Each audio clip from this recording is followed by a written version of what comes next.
Freaks, स्वागत है आप लोगों का हमारे चैनल में। मिस मार्वल तो इस सीरीज का फाइनल एपिसोड आ गया और शायद सभी ने देख भी लिया, मगर फिर भी जिन लोगों ने नहीं देखा है, स्पॉइलर वार्निंग। हालांकि ज्यादा कुछ बहुत खास नहीं है, और सच बताऊं तो इस फाइनल एपिसोड को देखने के बाद इसको लेके मेरे दिल में और दिमाग में काफी मिक्स्ड फीलिंग्स है। मतलब दिमाग को कुछ और लग रहा है तो दिल को कुछ और। हालांकि ये फाइनल एपिसोड कुछ खास धमाकेदार नहीं था, मगर बहुत बुरा भी नहीं था, जो पिछले एपिसोड देखने के बाद फील हुआ था। अब हालांकि इस एपिसोड में काफी सारे बकवास चीजें भी थे, मगर फिर भी पता नहीं क्यों मजा आ रहा था। मतलब दिमाग बकवास कह रहा था, मगर दिल को मजा आ रहा था। इस एपिसोड में जो भी बचकानी चीजें दिखाई गई है, जो लल्लू से हरकतें दिखाए गए हैं, वो सब तो बकवास थे ही। जैसे अचानक से कमला की स्ट्रिक्ट माँ पिछले एपिसोड में ट्विस्ट मार के चेंज हो जाती है, उनका कैरेक्टर चेंज हो जाता है। हालांकि इसके पीछे पाकिस्तान में नानी के साथ किए गए बातचीत और सच्चाई का पता चलना ये हो सकता है, मगर फिर भी कमला की माँ की कैरेक्टर काफी ज्यादा ही ट्विस्ट मार दी। और एक टिपिकल पाकिस्तानी मुस्लिम फैमिली में अचानक से सब कुछ एक्सेप्ट कर लेना, ये काफी वियर्ड फील देती है स्टार्टिंग में, क्योंकि पाकिस्तान या फिर इंडिया के टिपिकल फैमिली को छोड़ो, मॉडर्न वेस्टर्न फैमिली में भी शायद ऐसे एक्सेप्ट नहीं किया जाता, क्योंकि वो माँ बाप है। देन कामरान का उस छोटे से गड्ढे से निकल भाग जाना, ये क्या था भाई? अगर वो अपने पावर को इस्तेमाल करके निकल भी जाए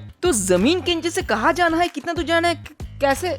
ये सारी चीजें लॉजिकली बहुत बचकाना था, बच्चों का कार्टून जैसा। देन स्कूल में डैमेज कंट्रोल से भिड़ने के कुछ तरीके भी काफी ज्यादा बचकाने लगे थे, और उनके हथियारों से दीवार फट जाते हैं भाई। और वो सुपर हीरो कानून के ठेकेदार बच्चों पे चला रहे हैं, सर का भरता बन जाना है। मगर फिर भी दिमाग में आई इन सारे बचकाने चीजों के बावजूद भी फिर भी मानना पड़ेगा कि मजा आया। मतलब दिल ने पूरा इग्नोर ही मार दिया इन सभी को और एंजॉय किया, बोर नहीं हुआ। हाँ, जैसे लव एंड थंडर में बोर नहीं हुए। वो फिल्म तो मैंने ये सोच कर देखा कि गॉड विलेन नहीं है, कोई एक पिद्दी सा कोई साइकोटिक कैरेक्टर होगा जो विलेन है, इसलिए मुझे मजा आया। मगर जिस भी पल दिमाग में ये आता है ना कि वो गॉड है, गॉड के सामने जोक मार रहे हैं लोग, मन कर रहा था कि हॉल का स्क्रीन फाड़ दूं मैं। इसलिए मैंने ये सोच के ही देखा कि वो बंदा गॉड नहीं है, कोई मामूली सा विलेन है जिसके सामने लड़ने आया है। मूवी का main focus love and thunder है, काहे का गॉड है नहीं इस मूवी में। और जब बात आ ही गई है विलेन की, तो ऊपर से विलेन्स, यही इस मिस मार्वल सीरीज की सबसे बड़ी प्रॉब्लम है। कोई ढंग का विलेन नहीं था। आखिर के एपिसोड में जोर जबरदस्ती डैमेज कंट्रोल को विलेन बना दिया है, बिल्कुल ऐसा ही फील होता है। मतलब जैसे मानो प्लॉट नहीं मिल रहा था तो राइटर ने बोला कि चलो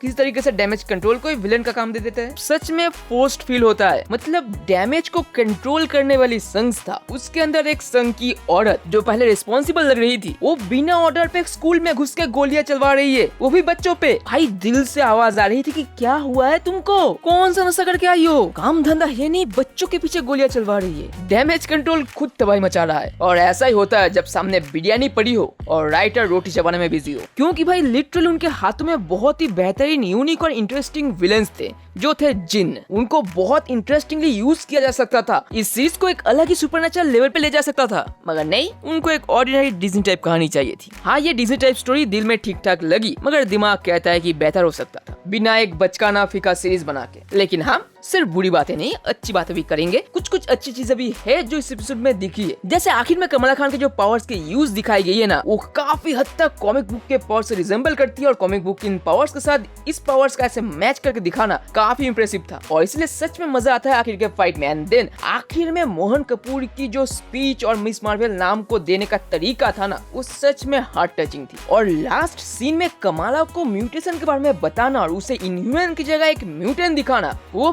बहुत सरप्राइजिंग थी। और भाई वो पुराना बचपन का एक्समैन ट्यून जो बजा, वो चाटा मार के कंफर्म कर देती कि हाँ, तू जो सोचता है ना म्यूटेंट, ये वही म्यूटेंट है। मगर बेस्ट था मिड क्रेडिट सीन, और वो छोटी सी क्लिप बहुत कुछ समझा जाती है। कमला अपने करे से टेलीपोर्ट हो जाती है और उसकी जगह पे कैरल डैनवर्स आ जाती है। पहले तो मुझे लगा कि मिस मार्वल की शेप शिफ्टिंग पावर्स दिखा रहे हैं, लेकिन फिर कैरल के रिएक्शन से पता चला कि नहीं, एक कैरल डैनवर्स है सचमुच की कैप्टन मार्वल, और शायद वो किसी इंपॉर्टेंट फाइट में थी और अचानक से यहाँ आ गई। और जैसे आप समझ गए होंगे कि यही से ये कनेक्ट होगी द मार्वल्स मूवी से। और ऊपर से ये बात भी यहाँ पे साबित हो जाती है कि वो जो बैंगेलिया करा था ना, वो सच में शायद नागा बैंड से, क्योंकि पहली बात क्री के नागा बैंड की तरह ये बैंड भी ऐसे टेलीपोर्ट कर सकती है, और दूसरी बात ये नागा बैंड किसी ब्लू कलर के एलियन के हाथों से मिला था जो शायद कोई क्री ही होगा, और तीसरी बात टेलीपोर्ट होकर यहाँ पे कैप्टन मार्वल आई, और कॉमिक्स में नागा बैंड को कौन यूज करता था? क्री सोल्जर कैप्टन मार्वल। तो समझ रहे हो? और मुझे लगता है कि द मार्वल्स में हमें मेन कैप्टन मार्वल यानी मार्वल भी दिखेगा।